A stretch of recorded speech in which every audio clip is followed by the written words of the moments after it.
അതെ, മനുഷ്യവർഗത്തിന്റെ പാപങ്ങൾക്ക് പരിഹാരം വരുത്തിയതിനു ശേഷം, പരിഹാരം ഉണ്ടാക്കിയതിനു ശേഷം മഹിമയുടെ വലത്തുഭാഗത്ത് എഴുന്നള്ളിയിരിക്കുമ്പോൾ അവൻ ദൈവമായിരുന്നത് കൊണ്ട് മരണത്തിന് അവനെ പിടിച്ചു വെക്കാൻ കഴിഞ്ഞില്ല.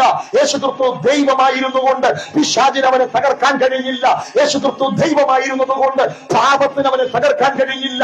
യേശുക്രിസ്തു ദൈവപുത്രനായിരുന്നത് കൊണ്ട് ലോകത്തിന് അവനെ പിടിച്ചു വെക്കാൻ കഴിഞ്ഞില്ല. കല്ലറകൾക്ക്, പിശാചിന്, പാപത്തിന്, അധികാരങ്ങൾക്ക്, റോമൻ ഇംപീരിയൽ മുദ്രകൾക്ക് എന്നെ യേശുവിനെ പിടിച്ചു വെക്കാൻ കഴിഞ്ഞില്ല. അതിന്റെ കാരണം അവൻ ദൈവമായിരുന്നിട്ടും ദൈവത്തോടുള്ള സമത്വം മുറുകെ പിടിക്കണം എന്ന് വിചാരിക്കാതെ ഈ ഭൂമിയിൽ താണ മനുഷ്യനായി നമ്മെ പോലെ ഒരുവനായി ജനിച്ചു. ദൈവത്തിന്റെ പ്രവൃത്തി വെളിപ്പെട്ടു.